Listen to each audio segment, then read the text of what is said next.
never seen.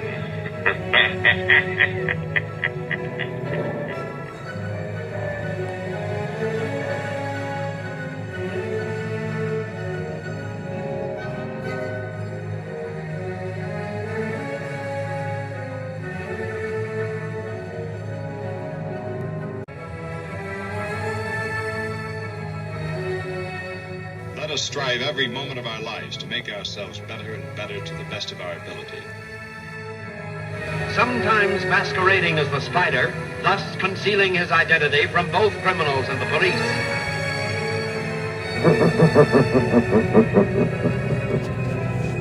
The weed of crime bears bitter fruit.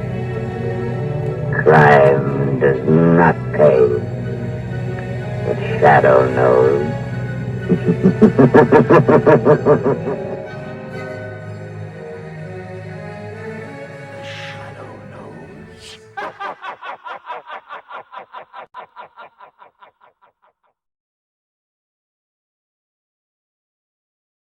In the April 15th, 1929 issue of Time magazine, Richard Horatio Edgar Wallace was called the purveyor of mass literature for king, commoner, and shopgirl.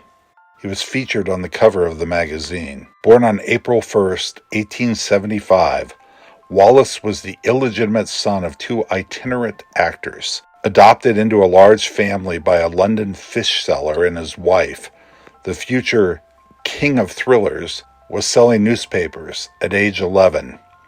He quit school the next year and began trying out various occupations. After he turned 18, Wallace joined the army and was shipped off to South Africa. Finding military life not to his liking, he bought his way out and began writing about the Second Boer War for Reuters and Daily Mail.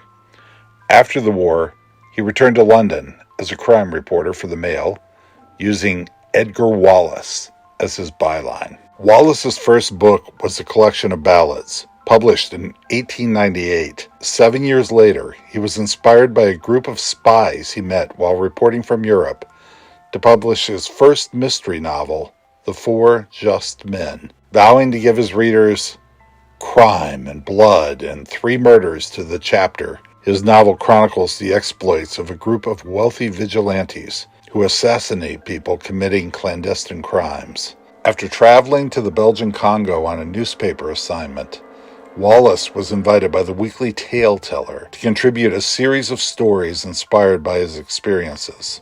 These formed the basis for his collection, Sanders of the River, published in 1911, and later a popular film starring Paul Robeson and Leslie Banks. Wallace would write over 100 stories featuring Commissioner Saunders, Lieutenant Bones Tibbets, Basambo of the River, and other distinctive characters. These formed the basis for 11 collections and 1 novel. While still working as a newsman, Wallace increasingly turned to fiction to help make ends meet. In addition to the Saunders yarns and other stories for the Weekly Tale Teller, he turned out tales concerning everyday life in the British military for the Daily Mail. These were collected into 4 volumes, published from 1905 to 1916. Wallace's byline could also be found regularly in the Grand Magazine, the Novel Magazine, the Pall Mall Magazine, the Red Magazine, the Royal Magazine, the Storyteller, the Strand Magazine, the Windsor Magazine, and other British periodicals. Across the pond, his work was increasingly found in Adventure, Argosy All-Story Weekly, Collier's, Everybody's Magazine, News Story Magazine, The Popular Magazine, The Saturday Evening Post, Short Stories, and other American magazines. In later years came Street and Smith's Detective Story Magazine, Dime Mystery Book Magazine, Flynn's, which later became Detective Fiction Weekly, the Illustrated Detective Magazine, Jungle Stories, and other pulps. His stories were also featured in all but 1 issue of Edgar Wallace Mystery Magazine, a British digest that ran for 37 issues during the middle to late 60s. Wallace's stories about colonial Africa and the British Army were one thing, but it was thrillers that were his true vocation. Wallace labeled them pirate stories and modern dress. As Michael Mallory suggested in Mystery Scene, the fictional world of Edgar Wallace is populated with colorfully named criminal organizations, the Fellowship of the Frog, the Red Hand, and the Crimson Circle, to name a few. Supervillains, outwardly respectable men with secret lives, intrepid young amateur sleuths, often reporters, plucky heroines, and assorted hoods, crooks, and gangsters. He was also one of the first to feature a policeman as the protagonist in a story, as opposed to an amateur sleuth. His narrative style is at once breathless, conversational, and melodramatic. In 1921, Wallace signed with Hodder and Stoughton, a British publishing house that agreed to publish everything he wrote as fast as he could write it.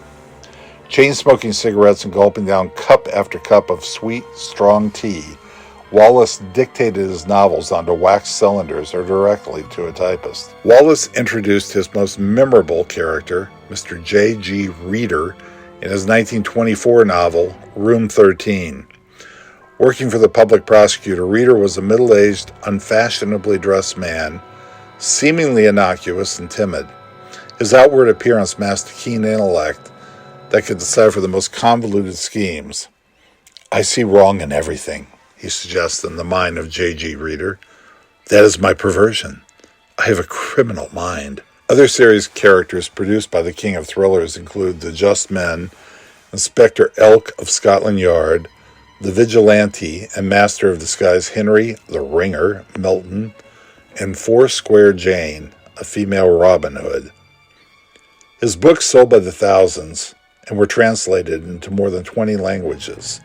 As early as 1916, his work was also adapted into films such as The Man Who Bought London, The Green Terror, The River of Stars, and The Four Just Men.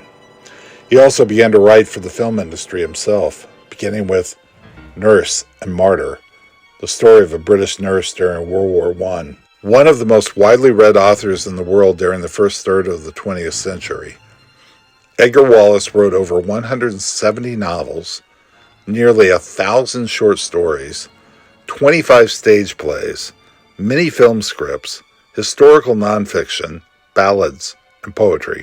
This was on top of his journalism, criticism, newspaper columns, sports reporting, and publishing. At least 160 films, as well as radio and television presentations, were adapted from his works, including Sir Arthur Conan Doyle's The Hound of the Baskervilles, produced in England from Wallace's screenplay in 1932. Despite his tremendous success, Wallace was constantly teetering on the edge of bankruptcy. He lived extravagantly, gambled extensively. He even owned several racehorses.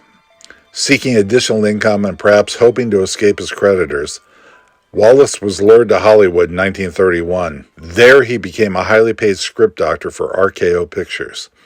Later that same year, he was asked to help on Marion C. Cooper's Gorilla picture. Wallace penned a 110-page script, the first draft for a film that was eventually titled King Kong. Unfortunately, Wallace would not live to see the film. In My Hollywood Diary, published in 1932 by Hutchison and Company, the celebrated author wrote, "Cooper called me up last night and told me that everybody who had read Kong was enthusiastic. They say it's the best adventure story that's ever been written for the screen." Suffering from undiagnosed diabetes, Wallace lapsed into a coma, probably after suffering a stroke, and died at the age of 56 on February 10th, 1932. How is it that a writer once considered to be second in popularity only to Dickens, whose face once adored in the cover of Time magazine, became a memory so quickly after his death? Possibly because Wallace's output was so enormous that it was hard for any one work, even any one series, to achieve classic status. Also, unlike his contemporaries Conan Doyle, Agatha Christie, and Edgar Rice Burroughs, he never created a truly iconic character. It was the name Edgar Wallace that sold the books, not a particular title or character. And once the real Edgar Wallace was gone, his readers moved on, and his works fell out of print. Incredibly prolific, it has been estimated that more than 50 million copies of Wallace's books sold during his lifetime. During the 20s, His publisher claimed that 1 of every 4 books sold in England was by Edgar Wallace. By 1990, the head of the Edgar Wallace Society estimated that sales of the author's work had exceeded 200 million. The king of thrillers was truly a master of blood and thunder.